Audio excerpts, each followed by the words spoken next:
बिस्मिल्लाहिर्रहमानिर्रहीम। अस्सलाम वालेकुम दोस्तों, आज हम बैलेंस शीट को डिस्कस करने वाले हैं। बैलेंस शीट एसेट्स, लायबिलिटीज और कैपिटल की एक फहरिस्त का नाम है जो हर कंपनी को अपने फाइनेंशियल पीरियड के लास्ट में बनानी पड़ती है। हर कंपनी जो है अपने एसेट्स, लायबिलिटीज और कैपिटल को डिस्क्लोज करने के लिए बैलेंस शीट बनाती है जो ट्रू एंड फेयर बुनियादों पर जो बनाई जाती है, जो सच्ची और सही बुनियादों पर बनाई जाती है।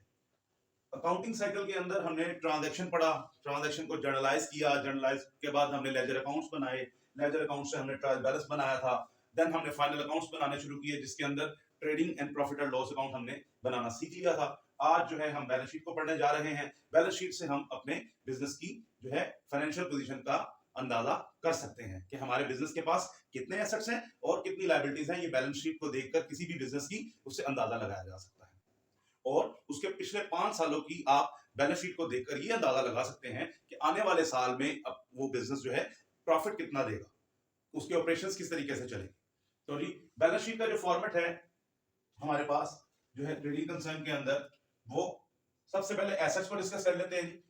एसेट्स सबसे पहले लिक्विड एसेट्स होते हैं। लिक्विड एसेट्स जो कि कैश फॉर्म में होते हैं, चाहे वो आपके बिजनेस के पास कैश इन हैंड हो और कैश एट बैंक हो। उसके बाद दूसरे नंबर पर फिक्स एसेट होते हैं। फिक्स एसेट्स वो हैं जो जिनकी वैल्यू में 1 साल से लंबे अरसे तक जो है कि जो है उसने अपने बिजनेस में उससे काम लेना होता है, यानी ऐसे असासाजात जो हैं जिनसे बिजनेस 1 साल से ज्यादा अरसे तक फायदा हासिल कर सकता है, उन्हें इस्तेमाल में बिजनेस के अंदर लाकर जो है फायदे ले सकता है। जिसके अंदर टेंजिबल फिक्स एसेट के अंदर 2 काइंड्स हैं जी, टेंजिबल और इनटेंजिबल। टेंजिबल एसेट्स जो फिजिकली एग्जिस्ट करता है, जिसकी वैल्यू भी है और वो फिजिकली मौजूद भी नजर आ रहा है, जिसे छुआ जा सकता है, जिसकी वैल्यू तो है उसके साथ साथ उसे छुआ भी जा सकता है, जैसे कि बिल्डिंग, बिजनेस की प्लांट, फर्नीचर, व्हीकल्स, इसके अलावा और भी एसेट्स मैंने चंद एक यहां पर मेंशन किए।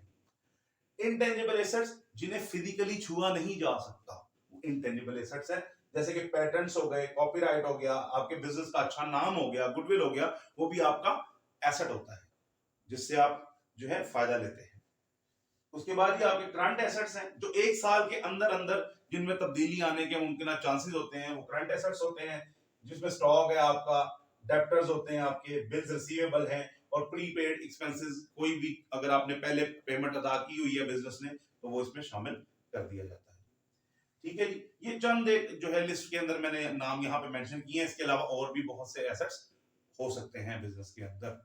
अच्छा जी, उसके बाद बारी आती है जी लायबिलिटीज की। लायबिलिटीज जो हैं वो बिल्स पे, उसमें करंट लायबिलिटीज है, करंट लायबिलिटी में बिल पेएबल है सबसे पहले, क्रेडिटर्स आते हैं, आउटस्टैंडिंग एक्सपेंसेस हैं और शॉर्ट टर्म लोन्स हैं, यानी 1 साल के अंदर अंदर के जितने भी आपके लोन्स हैं वो करंट लायबिलिटीज में आएंगे। उसके बाद लॉन्ग टर्म लायबिलिटीज जो है, सबसे पहले आपका कैपिटल जो है लॉन्ग टर्म लायबिलिटी में आता है, फिर लॉन्ग टर्म लोन्स अगर बिजनेस ने लिए हुए हैं तो वो, उसके अलावा जितने भी बिजनेस के रिजर्व्स हैं वो लॉन्ग टर्म लायबिलिटीज में शामिल किए जाते हैं। और इन दोनों के अंदर जब आप टोटल करेंगे तो बैलेंस शीट का टोटल बराबर आ जाएगा। जब बैलेंस शीट का टोटल जो है बराबर आ जाएगा तो यहां पर कैसे बराबर आएगा, हमने इक्वेशन, अकाउंटिंग इक्वेशन पढ़ी थी, asset is equal to liabilities plus owner equity, वो जो है इक्वेशन यहां पर अप्लाई हो जाएगी पूरी और दोनों साइडों का आंसर बराबर आ जाएगा और यहां पर आपका प्रॉफिट और जो है वो कैपिटल का हिस्सा बन जाएगा। ठीक है जी, तो ये थी हमारी बैलेंस शीट जो हमने डिस्कस की।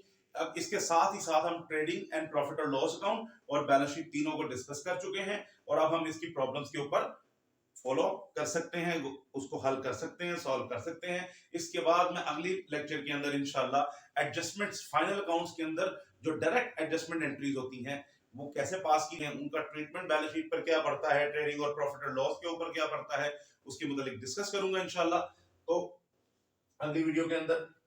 ठीक है जी, अगर आपको कोई क्यूरी हो, कोई प्रॉब्लम आ रही हो तो आप मुझे कमेंट सेक्शन में कमेंट करके बता सकते हैं और ताकि मैं आपके उस मसले को हल कर सकूं। आज हम statement of changes in equity बनाना सीखेंगे। Statement of changes in equity बनाना सीखेंगे। चेंजेस इन इक्विटी और कैपिटल, आम जुबान में हम इसे कैपिटल का वर्ड यूज करते हैं कि एक फाइनेंशियल पीरियड के अंदर बिजनेस के कैपिटल में जो तब्दीली आती है उसमें इंक्रीज या डिक्रीज आता है, वो कैसे निकाला जाएगा, वो बैलेंस शीट के लायबिलिटी साइड पे हम उसे मेंशन करते हैं कैपिटल के अंदर। तो वो कैसे कैलकुलेट किया जाता है, उसका फॉर्मूला, छोटा सा फॉर्मूला यूज करते हैं यहाँ पे, जो है जितना भी बिजनेस का कैपिटल था पहले, ओपनिंग कैपिटल, उसके अंदर हम ऐड करते हैं नेट प्रॉफिट। जो नेट प्रॉफिट है, जो करंट फाइनेंशियल ईयर में हमने प्रॉफिट हासिल किया है, और लेस कर देंगे उसमें से विड्रॉवल्स। विड्रॉवल्स क्या होती हैं, आपकी ड्राइंग्स।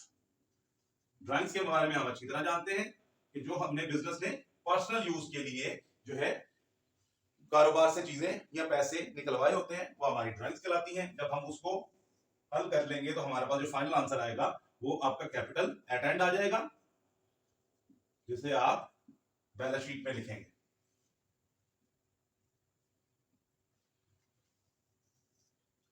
तो ये है जी आपका कैपिटल निकालने का तरीका, क्लोजिंग कैपिटल निकालने का तरीका, जो आपके बिजनेस के किसी भी फाइनेंशियल ईयर के एंड पे जो कैपिटल में तब्दीली आती है उसको ऐसे कैलकुलेट किया जाता है।